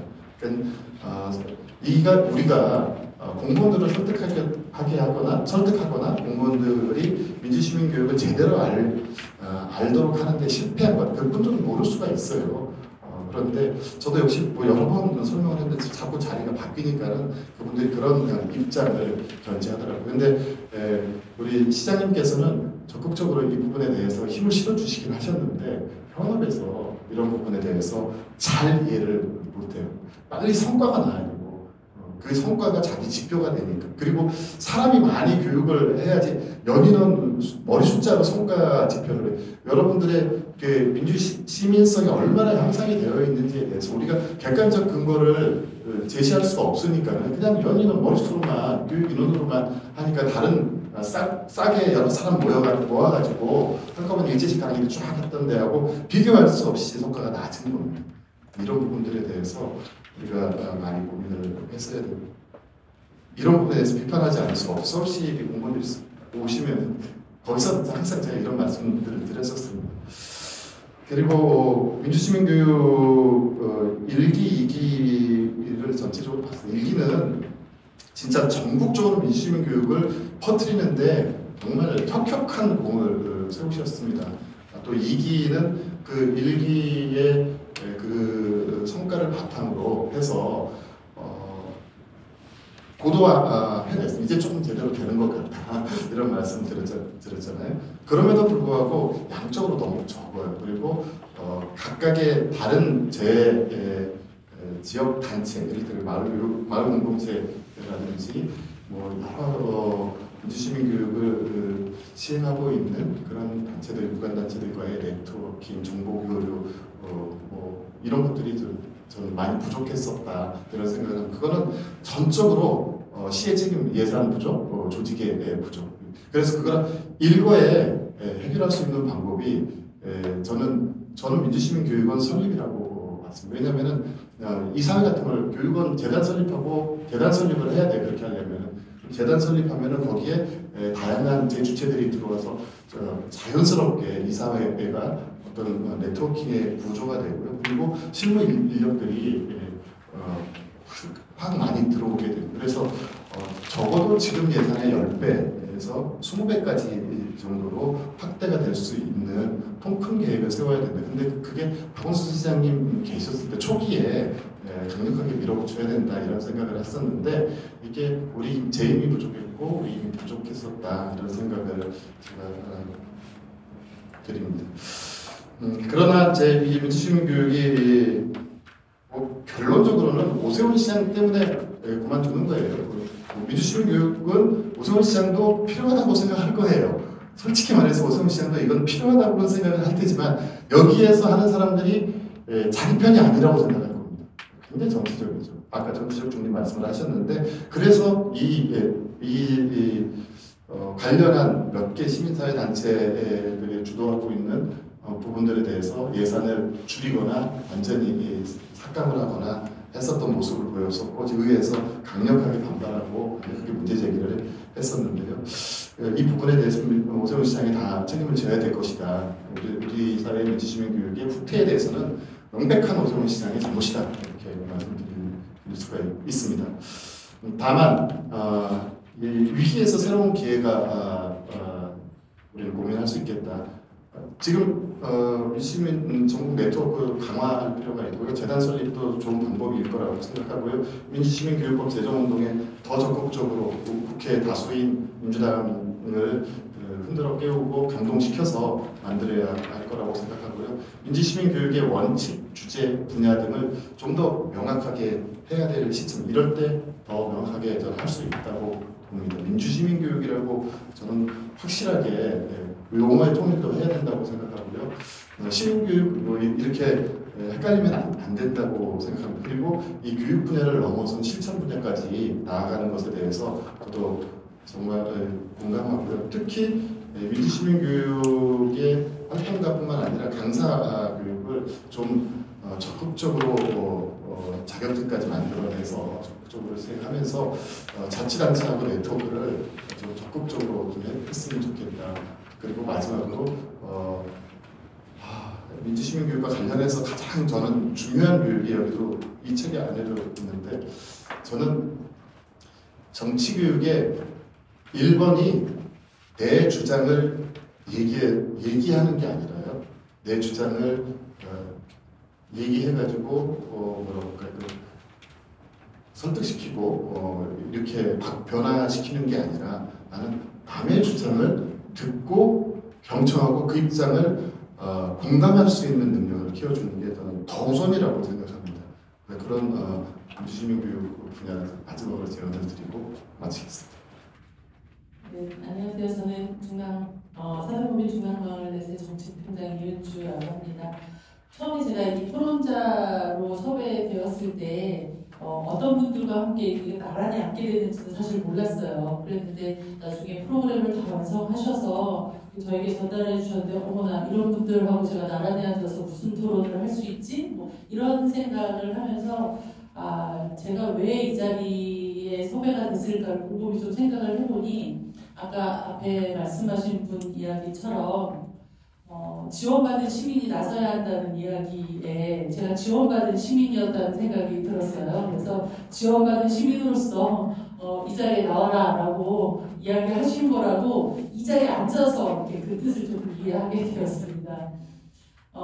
앞서 말씀하신 분들처럼 어떤 이론적으로 이런 이야기들을 제가 지금 할 수 있는 상황은 아닌 것 같고 저희가 지원을 받으면서 시민들이 어떻게 성장했는지 지금 현재 어떤 일들을 하고 있는지 이런 이야기들을 좀 전해드리는 시간으로 갖도록 하겠습니다.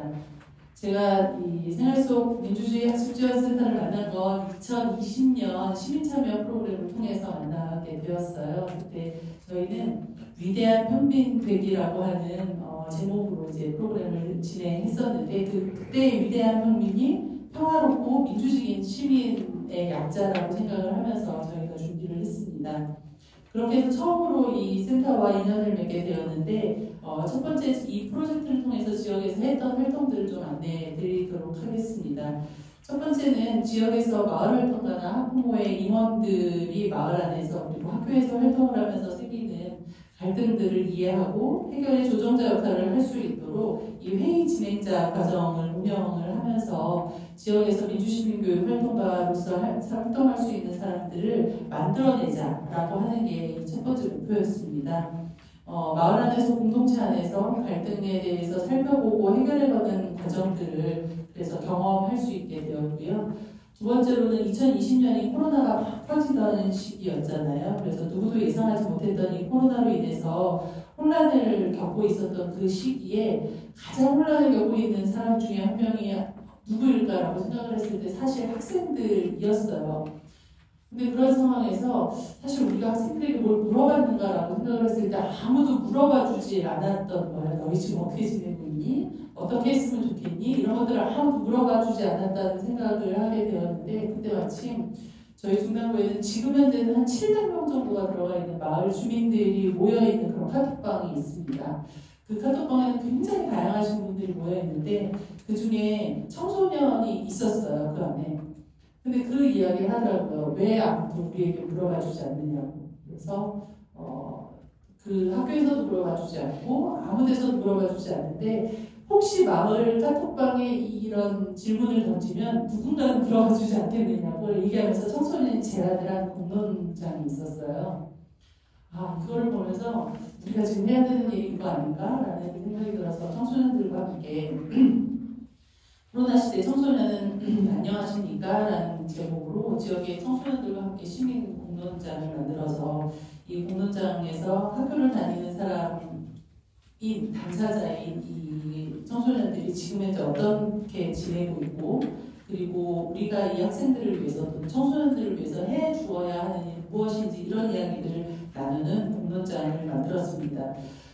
이런 것들이 가능했던 건 사실 2016년부터 지역에서 다양한 공론장을 만들었던 경험들이 이렇게 청소년들이 자신의 생각들을 이야기할 수 있는 온라인 공론장으로까지 이어졌다는 생각이 들었고요. 그리고 그 자리에는 청소년들이 이야기를 하는 것뿐만 아니라 지역에서 어린 청소년을 만나고 있는 네트워크의 관계자들이 함께 참여했던 청소년들의 이야기들을 듣고 이런 이야기들을 정책으로도 만들어내기도 했습니다. 저는 이렇게 자신의 이야기들을 마음껏 할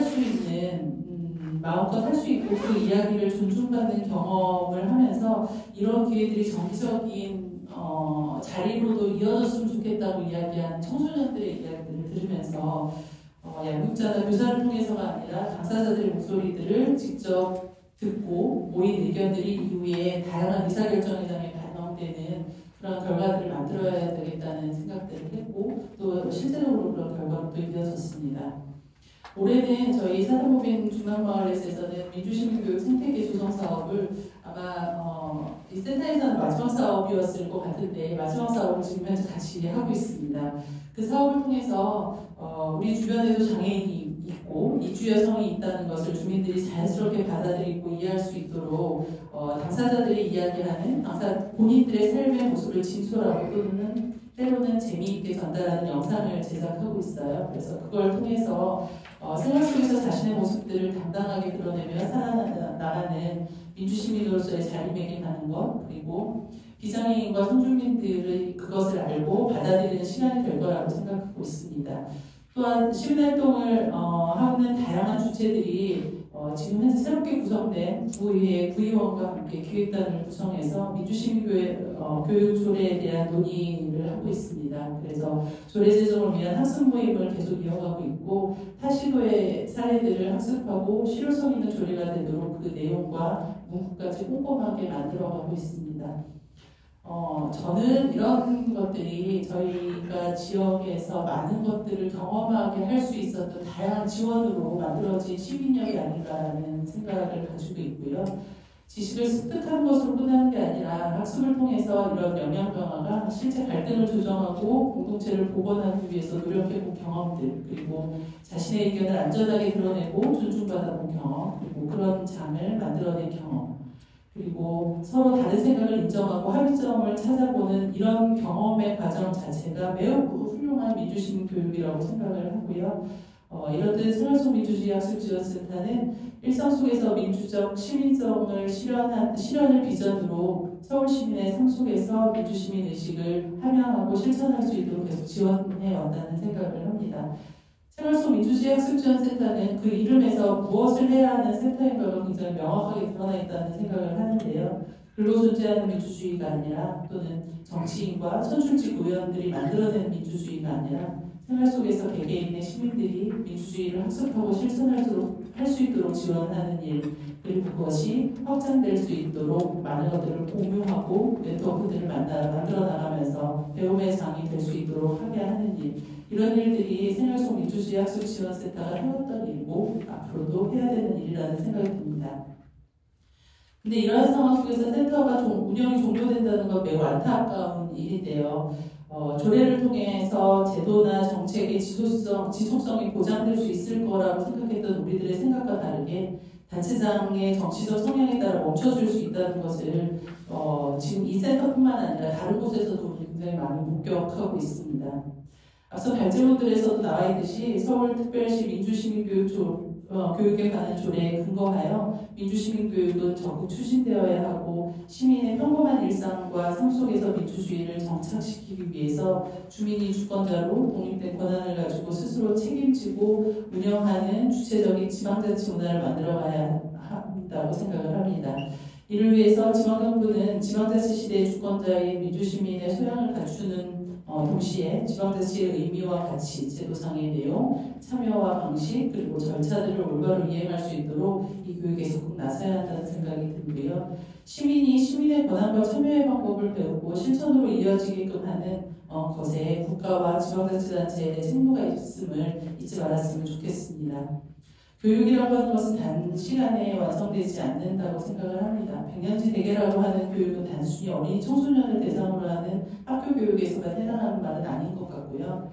단체장의 정치적 성향에 따라 좌지우지되지 않는 민주시민 교육이 이루어지도록 장기적인 계획하에 또 다른 교육들이 흔들림 없이 만들어져 진행될 수 있었으면 좋겠습니다. 센터의 위탁이 종료된과 동시에 민주시민교육의 지원 또한 종료되는 것이 아니라 지속적으로 이루어질 수 있도록 하는 시민의 힘이 필요한데요. 조례가 있으면 될 거라고 생각했는데 어느덧 조례를 살펴보니 뭐뭐 할 수 있다라는 조항들이 엄청 많더라고요. 할 수 있다는 안 할 수도 있다라는 얘기와 똑같은 말이잖아요. 그래서 좀 더 강제력이 있는 그런 법률들이 제정되길 바랍니다.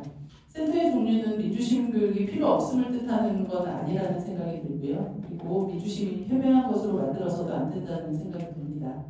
그동안 저희들은 많이 배웠고 또 실천해왔고 민주주의를 성장시켜왔다는 생각을 하고 있고요. 지금의 이런 경험을 바탕으로 자발적인 시민 네트워크들이 만들어져서 현재의 성과를 이어 앞으로 발걸음을 만들어 나가기를 희망합니다.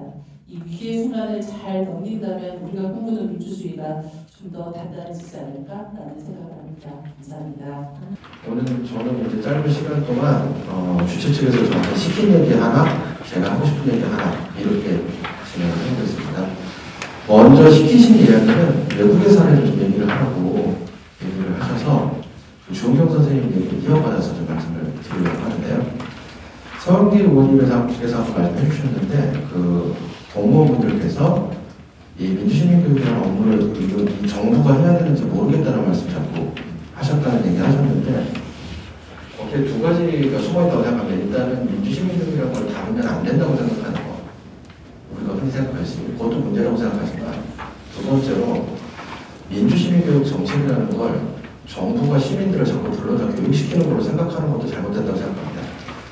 그 주은경 선생님이 예로 드신 독일의 연방정치교육원이나 스웨덴의 대중교육위원회를 보면 그 기구들이 시민들을 직접 만나서 교육을 시키지 않습니다.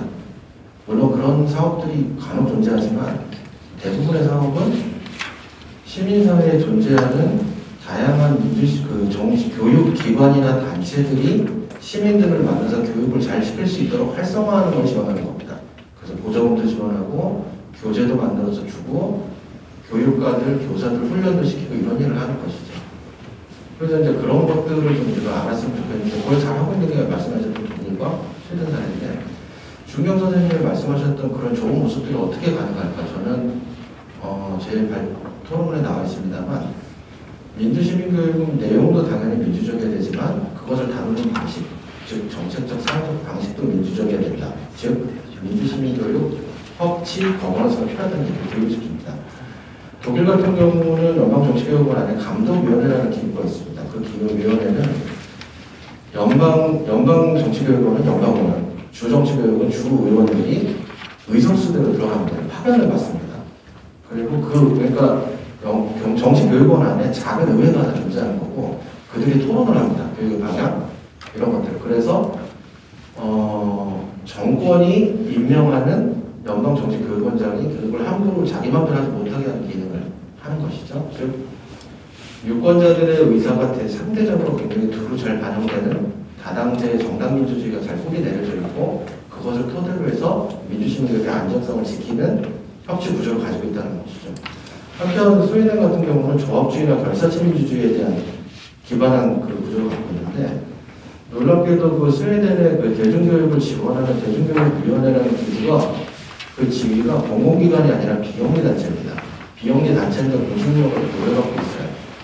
연방의회는 대중교육에 필요한 예산을 대중교육위원회한테 의견해서 주지만 어떻게 쓰는지를 간섭하지는 못합니다. 당연히 그 돈을 뭐 부정부패하게 쓰는지 이런 건 감독하지만 이 교육에 쓰세요. 이거는 대중교육위원회가 정하는데 대중교육위원회는 어떻게 구성되냐면 대중교육을 활동을 하는 스웨덴은 학습단체라고 부르는데요. 우리로 얘기하면 교육 활동하는 시민단체들이겠죠. 혹은 고등대중학교라는 퍼커 하이스쿨이라는 기관들이 있습니다. 그 기관들의 협의체들의 대표들이 파견된 평의회에서 결정하는 것이죠. 즉 결사체 민주주의와 조합주의적 민주주의라는 기제가 그 교육의 민주성을 담보를 하고 있는 것인데 우리는 이런 것들을 어떻게 만들어내야 될까라는 것을 우리가 앞으로 좀 고민을 해야 될 것 같고 결국 보면 이것이 결사체 민주주의든 정당 민주주의든 그 출발은 유권자로서 혹은 사회 실천의 주체로서의 시민의 힘에서부터 나온다라는 것입니다. 그래서 앞서 많은 토론자들이 말씀해 주셨기 때문에 그 부분에 대해서 이제 제가 더 줄이고 우리도 이제 그런 것도 어떻게 만들어 나갈까 더 이상 어떻게 이제 정권의 향후에 대해서 흔들리지 않게 할까는 고민을 했으면 좋겠다는 거고 여기까지가 제가 시키신 이야기고요. 제가 이제 하고 싶은 이야기는 평가나 전망은 너무 좋은 얘기들을 많이 해주셔서 제가 좀 첨언할 건 없을 것 같고 일단 우리 사회에서 민주시민교육을 하는 거 되게 힘들다고 걸 알고 계실 겁니다. 인성교육이나 환경교육 한다고 아무도 뭐라고 안 하는데 민주시민교육 한다고 하면 그거 뭐냐 왜 하냐 뭔가 고초를 당하시는 걸 잘 알고 있고 그런 가운데서도 이 민주시민교육의 제도 그리고 정책과 실천을 지키기 위해서 노력한 모든 분들께 저는 감사하는 말씀을 드리고 싶고요. 그 중에서도 우리 그 센터, 학습센터 분들 수고를 많이 하셨다고 알고 있고 문이 닫더라도 이 센터 식구들이 또 그 전문성을 계속 펼칠 수 있는 기회를 다시 가질 수 있도록 저는 기원을 하고요. 마지막으로 오랫동안 민주시민교육에 애정을 갖고 지켜온 사람으로서 민주시민교육은 지금 잠깐의 성장통이나 부침을 겪을지 몰라도 결국 크게 보면 후퇴하지 않고 계속 진보할 거라는 저는 믿음을 갖고 있거든요. 그 믿음을 좀 선생님들에게 공유드린다는 말씀 드리면서 제 말씀 마치려고 합니다. 감사합니다. 저 73페이지인데요. 저는 그 제목을 이렇게 잡았는데 서울시가 중지시킨다고 서울의 민주시민교육이 멈추진 않습니다. 이렇게 잡았거든요. 그래서 지금이야말로 우리의 저를 보여줘야 될 때가 아닌가 생각이 들고요. 사실 앞서 다 말씀하셨는데 이 센터는 사실은 진짜 지난 20년간 우리가 꾸준히 추진해온 민주시민교육 활동이 사실 성과고 그다음에 민선 60개의 민의가 반영된 결과기도 하고 서울시 행정이나 시민사회가 합의하는 민주시민교육 기구 모델이거든요. 그런데 이게 이제 민선 8기에 와가지고 뚜렷한 어떤 이유도 없이 그냥 대책도 없이 무책임하게 상당히 비민주적으로 종료됐다는 거. 이거 정말 부담스러운 일이고 우리가 정말 기억해야 할 일이라고 생각하고요. 저는 이거 한 5년 뒤에 다시 재평가해야 된다고 생각합니다. 그래서 그런 맥락 속에서 서울민치넷이 이번에 조만간 성명을 발표한다고 합니다. 그래서 여러분들 좀 관심 가져주시기를 좀 바라는 마음이 있고요.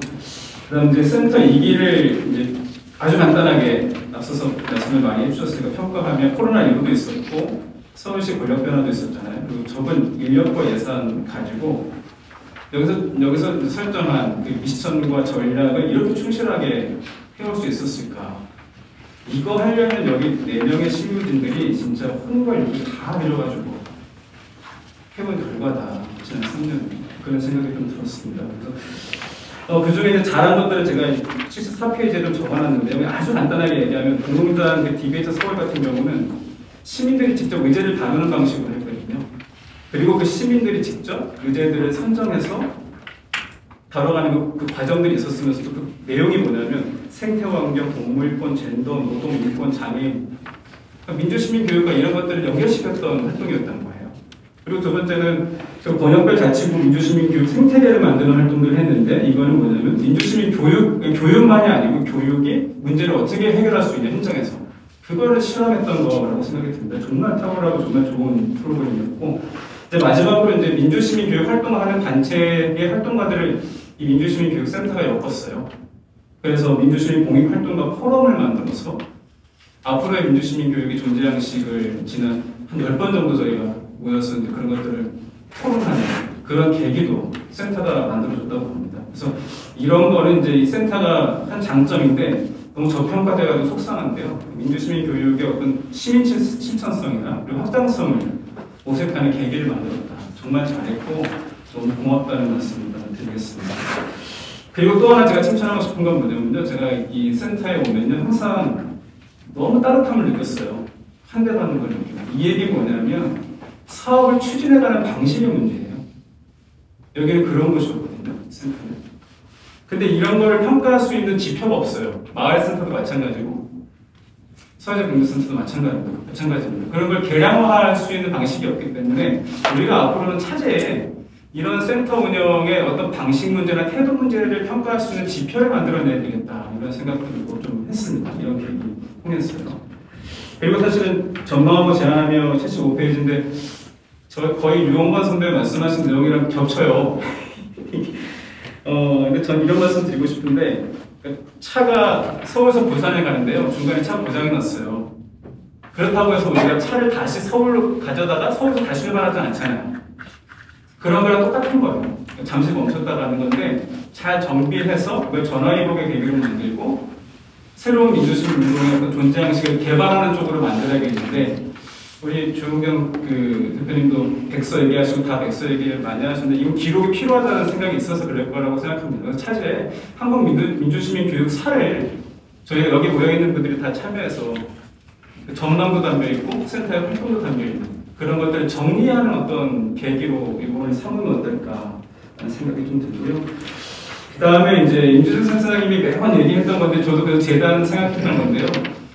이게 이제 그 정치 권력이 바뀌면 하던 것들이 중단되고 변질되는 이런 상황 속에서 좀 안정되게 일할 수 있는 어떤 예선하고 방식이 없을까. 근데 그런 것들이 지금 이제 이걸 계기로 좀 논의가 시작되면 좋지 않겠는가라는 생각이 듭니다. 예. 하고 싶은 얘기가 좀 더 있는데요. 예, 그만하고. 아닙니다. 예. 예. 그래서 예, 여기 모여있는 분들이 그냥 참여자가 아니라 좀 같이 뭔가를 해가는 좀 계기가 되면 좋겠다는 좀 제안드리고 그런 말씀 드리겠습니다. 화순이 고향인 맨발의 성자 이영표 선생님이 있는데요. 그분이 이제 하신 얘기가 평화는 마음에 심고 그 열매는 몸으로 거두라라는 말을 했어요. 저는 그 일상민주주의를 가장 잘 표현한 얘기라고 저는 생각을 하는데 그러니까 제가 이 얘기를 이제 제 개인의 삶과 활동이 외부적인 요인에 의해서 위축될 때 이 말씀을 많이 꺼내봤거든요. 지금 우리가 좀 화두를 다시 한번 생각해 볼 필요가 있고 외부의 요인이 아니라 우리 내적 요인을 강화해서 그런 소리가 했던 국민교육처럼 우리 안에 있는 것들을 끄집어내고 우리 안에 있는 것들을 재생산하고 우리 안에 있는 빛나는 것들을 다시 재조직화해서 다시금 이 서울시나 한국 사회에 우리가 이루었던 민주시민 교육의 활동의 그 성과 의미, 그 시민의 어떤 참여했던 그 내용들, 그 시민들이 이야기하는 그 이야기들이 담긴, 그리고 우리들의 이야기가 담긴 그 내용들이 좀 잘 재조직화되는 계기가 되면 좋겠다는 말씀을 드리면서 1분 됐죠. 제 얘기는 좀 여기서 마무리하겠습니다. 고맙습니다. 네, 감사합니다. 네, 감사합니다. 제가 마지막에 짧게 앞에 이런 걸 노리고 제가 마지막에 하겠다고 말씀드렸고요. 센터에 대한 평가와 전망도 좋은 제안들 많이 해주셨고 저는 현재 서울민주시민교육 네트워크라는 비영리민간 단체의 운영위원장을 맡고 있고요. 저희 이제 한 40여 개 단체들과 개인이 네트워크 되어 있고 그 안에서 한 12개의 단체들이 운영위원회를 구성해서 한 달에 한 번씩 같이 회의도 하고 또 함께 할 수 있는 일들도 모색하고 이렇게 하고 있습니다. 저는 운영위원장을 딱 지금 2기 센터가 운영되는 시점에 맡게 됐었고요. 사실 이 센터가 만들어지는 과정과 조례가 만들어지는 과정에 물론 저도 시민단체 활동을 하고 있었지만 직접적인 관계를 갖고 있지 않았습니다. 그러니까 그만큼 사실 지금 민주시민교육의 그 활동가 리더십들은 변하고 있고 이런 것들을 이제 어떻게 서로 간에 이해하고 이어갈 것인가에 대한 과제가 저는 남아있다라고 생각이 들고요. 저는 그냥 간단하게 2가지 정도만 말씀드리겠습니다. 첫 번째는 센터의 활동을 정리하면서 남는 가장 큰 생각은 이 활동 자체가 우리에게는 공유제였다라는 거였어요. 그래서 제가 이제 말씀드린 공유제와 생태계에 대한 이야기를 간단히 드리겠는데요. 그동안에 센터가 했던 활동들, 연구들, 그리고 축적된 자료들 이런 것들은 사실 우리 서울시민의 공유제로서 어떻게 센터가 없어지더라도 함께 이것들을 숙성시켜 나갈 것인가. 저는 제목이 성숙이라는 제목을 썼는데 이제 우리가 성장을 안 쓰잖아요. 저희가 이제 기후위기 활동을 하면서 더 이상의 성장은 안 된다 해서 모든 글들의 단어들의 성장을 제가 빼고 있거든요. 그러다 보니 대신 선택한 단어가 성숙이었습니다. 그래서 저희가 그동안 풀어지고 그것들이 한번 실행되면서 얻어진 다양한 어떤 아이디어들 그리고 인사이트들을 센터를 통해서 저는 이제 축적되어 왔다라고 생각이 드는데 이것들을 공유제로서 우리가 어떻게 숙성시켜 나갈 것이냐 이런 과제 하나랑 두 번째는 생태계에 대한 얘기인데 저는 생태계는 사실 생태계 조성 사업이라는 말을 많이 하잖아요. 근데 생태계를 조성하려면 정원사가 필요하죠. 조성할 누군가가. 그리고 그런 것들의 역할을 사실 센터가 해왔다고 생각이 듭니다. 하지만 민신의세 같이 결합되어 있고 연결되어 있는 단체들을 봤을 때 저는 이제 이것이 생태계냐 그냥 연결망이냐라고 했을 때는 그냥 사실 연결망이다라는 생각이 들어요. 그러니까 생태계는 그 안에서 사실은 서로 간에 도우면서 성장이 촉진되기도 하고 때로는 뭐 약간 태풍이 불고 이래서 좀 힘들긴 하지만 다시 그것들을 키워나가는 힘이 존재하는데 사실 저희가 갖고 있는 네트워크는 아직 그 정도의 수준은 되지 않는 것 같습니다. 그래서 안타깝게도 한 5년의 시간은 너무 짧았고 그럼에도 기대를 가지고 있는 것은 작년과 올해 한 자치구 생태계 사업이었어요. 이게 중량에서도 오셨지만 각 구들이 갖고 있는 생태계는 훨씬 더 촘촘했고 서울시보다 그리고 그 안에서의 가능성들이 정말 많이 보였거든요. 그래서 저는 앞으로의 우리의 생태계는 정말 이제 센터의 공유제를 어떻게 이어갈 것인가라고 했을 때 좀 더 작은 규모로 좀 더 촘촘한 규모의 자치구 생태계들이 서울 민신의 주역으로 많이 참여해 주시기를 이렇게 당부드리면서 말씀 마치겠습니다. 질문을 질문 토론 시간에 들어가기 있는데 질문을 2분밖에 안 해주셨어요. 그런데 2가지 제가 다 읽어드릴 테니까 어떤 분이 대답하실지 그냥 대답을 해주시면 되는데 또 질문이 들어왔네요.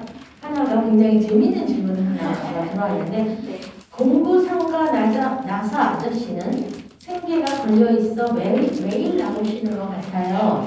민주시민교육도 그런 방향으로 접근해야 하는 걸까요? 라는 질문 하나가 있었고 그 다음에 센터의 종료는 향후 2023년 이후 서울시 민주시민교육사업은 없어지는 것인지요? 하는 질문이 있었고요. 또 하나는 서울 민주시민교육 앞으로 어떻게 되는지 궁금합니다.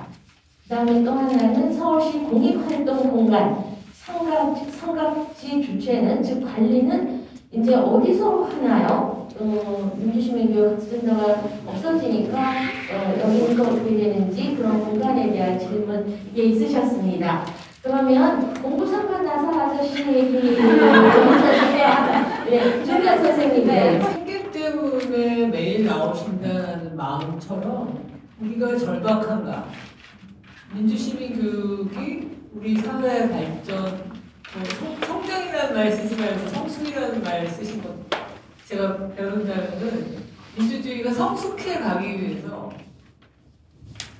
민주주의가 성숙해야 하여튼 우리 사회가 밥도 제대로 먹을 수 있고 정말 민주주의가 밥이다라는 그런 것처럼 밥도 제대로 먹을 수 있고 평화롭고 정말 인권을 존중하면서 그렇게 살 수 있는 사회다. 민주주의가 성숙하지 않으면 정말 우리는 죽는다. 이런 절박함이 있는가. 저는 그게 굉장히 핵심적인 거라고 생각해요. 그러니까 그 아저씨가 하루하루에 먹고 사는 것 때문에 매일 여는 그 마음으로 우리도 교육을 해야 되는 게 아닌가. 저는 그런 말씀을 드리고 싶어요.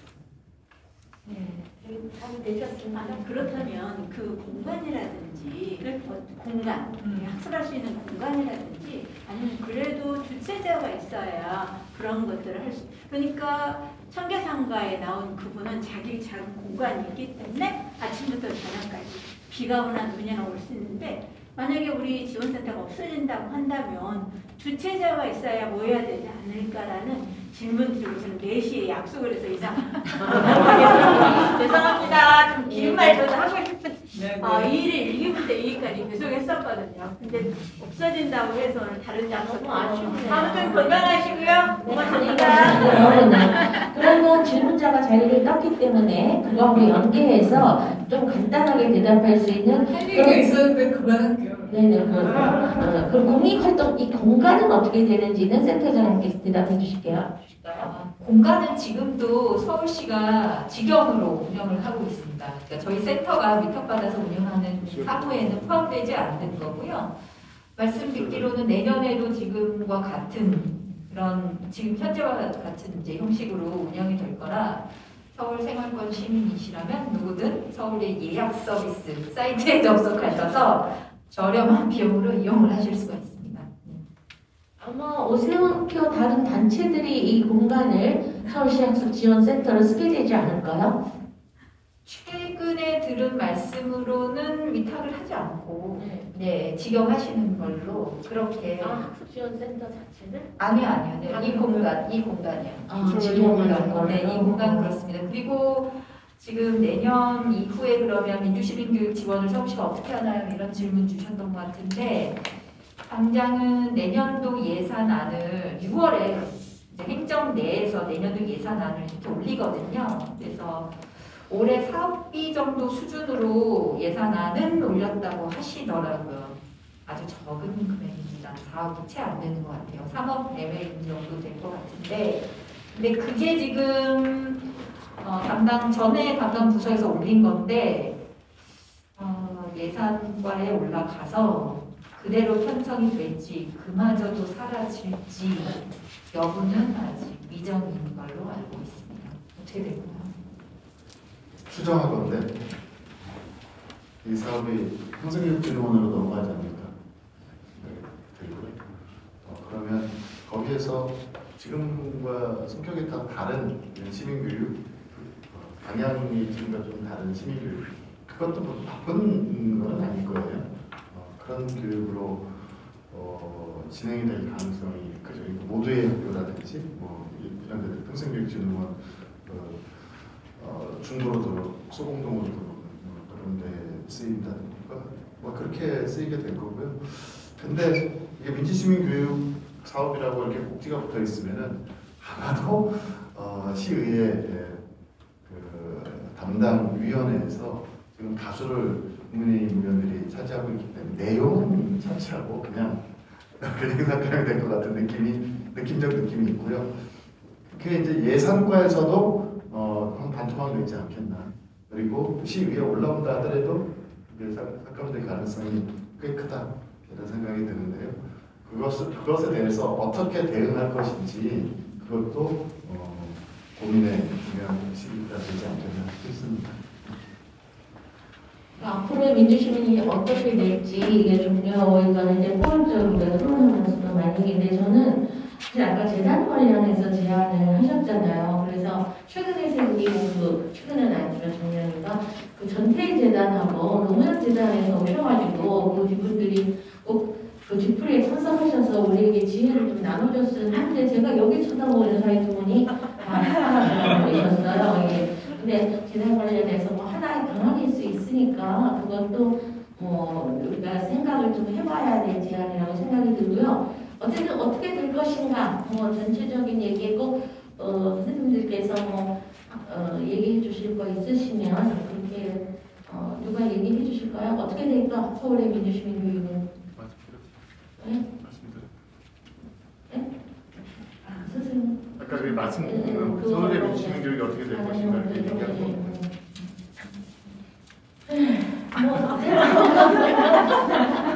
센터는 막내력도 역사의 재평가를 언젠가는 받을 것이며 그리고 다시 살아날 것이며 제가 들은 바에 의하면 그러나 우리가 풀뿌리에서 하던 1970년대 그런 교육활동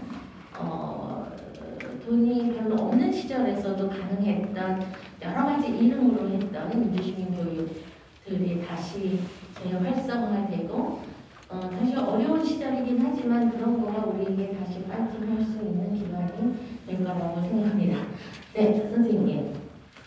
그 위에 지금 저도 저희 단체도 참여하고 있고 하고 있는 민주시민교육 네트워크라는 게 있습니다.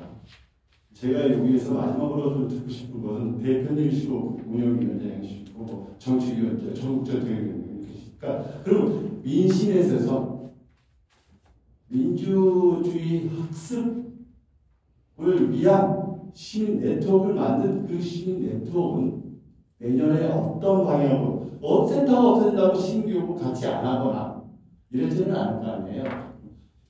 그런 내용을 내부적으로 논의해서 그러면 네트워크하고 있는 단체들한테는 언제 공유해 주실 수 있는지 방향성이라든지 아니면 민주시민 네트워크를 해상하실 것인지 뭐 이런 중요한 얘기는 좀 필요할 것 같아서 대충 결론을 지금 얘기해 줄 수 없었을지라든 계획이나 일정이라도 같이 공유해 주시면 감사합니다.